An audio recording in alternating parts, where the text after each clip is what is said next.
ونسلم علی رسولہ الکریم۔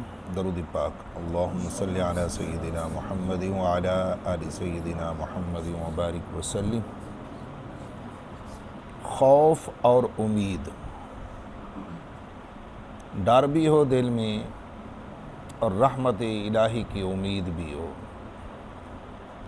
امام غزالی فرماتے ہیں کہ یہ دو لگامیں ہیں جن کے ذریعے اس بندے کو قابو کیا جا سکتا ہے جس کے دل میں جمال حق ظاہر نہ ہوا، اور جس نے دل کے ساتھ اس جمال حق کا مشاہدہ کر لیا وہ خوف اور امید سے بلند ہو چکا ہے۔ جس کے سامنے اس حق کا جلوہ آشکارا ہو جاتا ہے تو وہ خوف کے درجے سے اوپر چلا جاتا ہے، امید کے درجے سے بھی، کیونکہ وہ حضوری میں آ جاتا ہے۔ آپ سیدنا حضرت واسطی رحمہ اللہ نے اسی بات کی طرف اشارہ کرتے ہوئے فرمایا، خوف اللہ عز و جل اور بندے کے درمیان ایک پردہ ہے۔ جب دلوں پر حق ظاہر ہو جائے تو ان میں امید اور خوف کی کوئی فضیلت باقی نہیں رہتی۔ خلاصہ کلام کا یہ ہے کہ جب محب محبوب کے جمال کو حاصل کر لیتا ہے تو اس کی توجہ فراق کے خوف سے محبوب کے وصال کو ضائع کر دیتی ہے۔ لیکن ہم اس وقت مقامات کی ابتدا کے بارے میں گفتگو کر رہے ہیں، اس لیے ہم کہتے ہیں کہ اپنے اوپر خوف طاری کرنے کا طریقہ یہ ہے کہ انسان شدت عذاب و حساب کے بارے میں وارد ہونے والی آیات کریمہ اور احادیث مبارکہ میں غور و فکر کرے۔ جن قرآنی آیات کے اندر اللہ عز و جل کے قہر و غضب کا ذکر ہے، جن احادیث مبارکہ میں قہر و غضب کا ذکر ہے، تو ان کو فقط پڑھے نہیں بلکہ ان میں غور بھی کریں۔ اللہ عز و جل کی عظمت و جلال کے مقابلے میں اپنی حالت دیکھے اور اللہ عز و جل کے اس فرمان میں غور کرے، ہؤلاء فی الجنہ ولا ابالی ہؤلاء فی النار ولا ابالی۔ حدیث قدسی ہے، یہ بندہ جنت میں ہو تب بھی مجھے پرواہ نہیں، دوزخ میں ہو تب بھی مجھے پرواہ نہیں ہے۔ تو فرمایا اس حوالے سے اس کو غور کرنا چاہیے اور اپنی حالت دیکھنا چاہیے کہ طاعت و فرما برداری کے حوالے سے وہ کس درجے میں ہے، اور وہ جان لے گا کہ اللہ عز و جل کے احکام ترک کرنے اور اللہ عز و جل کے نواہی کا ارتکاب کرنے سے وہ دردناک عذاب کا مستحق ہوگا۔ اور اگر اللہ عز و جل تمام جہانوں کو ہلاک کر دے تو پھر بھی اسے کوئی پرواہ نہیں، اور اس مسکین نے گناہوں اور جرائم کا ارتکاب کیا ہے تو اللہ تعالیٰ سے ڈرنے کا زیادہ حقدار ہے یہ۔ اگر اسے ہلاک کر دیا گیا تو اس کی کون پرواہ کرے گا؟ جب رب العزت کل کائنات کو بھی ہلاک کر دے تو اس کی پرواہ نہیں، تو میرے جیسے انسان کو اگر ہلاک کر دے تو اس کو کیا پرواہ ہوگی؟ اس لیے انسان کو اس بارے میں غور و خوض کرنا چاہیے۔ اور اس کی حیثیت کیا ہے؟ جبکہ تمام رسولوں کے سردار شفیع روز شمار صلی اللہ علیہ وآلہ وسلم کا فرمان عالی شان ہے، انا اعلمکم باللہ واخشاکم باللہ۔ لوگو تمہاری بنسبت میں اللہ عز و جل کو زیادہ جاننے والا ہوں اور تمہاری بنسبت میں اللہ عز و جل سے زیادہ ڈرنے والا ہوں۔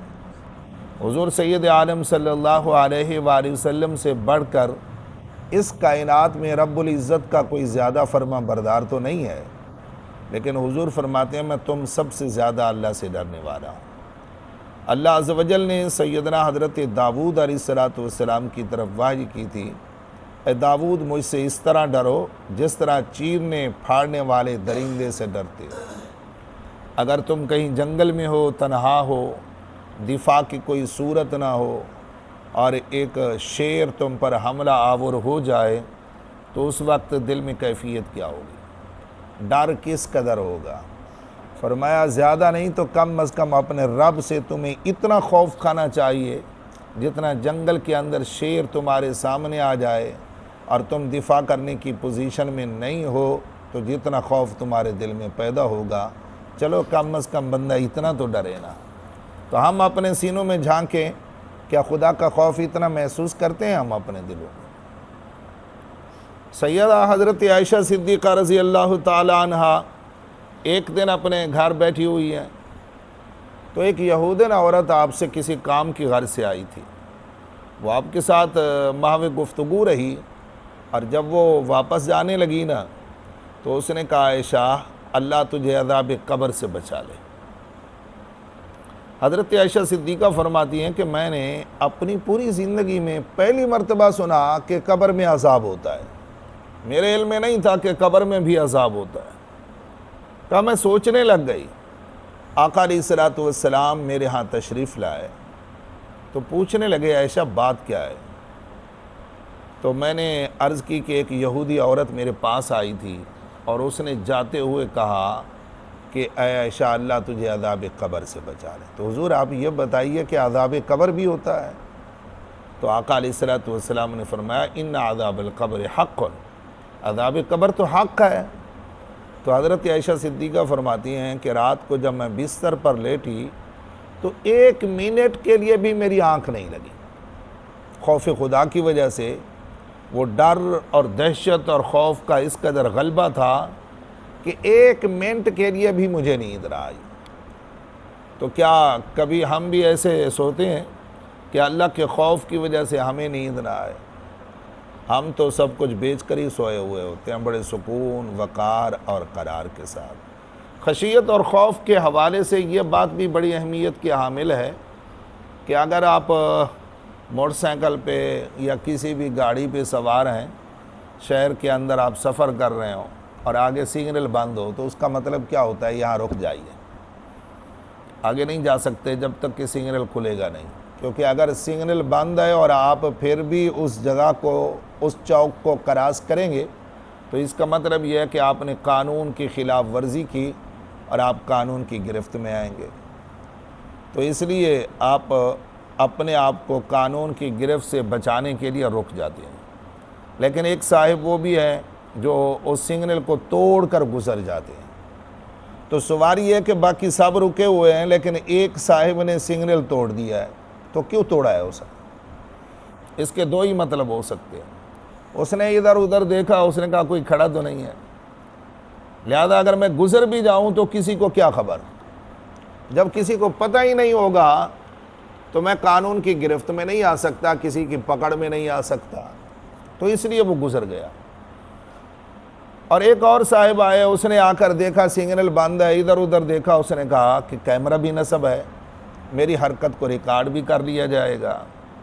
اور پھر اس نے دیکھا کہ ٹریفک پولیس والا بھی کھڑا ہے، لیکن اس نے کہا کہ میں تو بااثر آدمی ہوں اور میرا تو کوئی کچھ بگاڑ ہی نہیں سکتا، اس لیے مجھے پرواہ کرنے کی کیا ضرورت ہے؟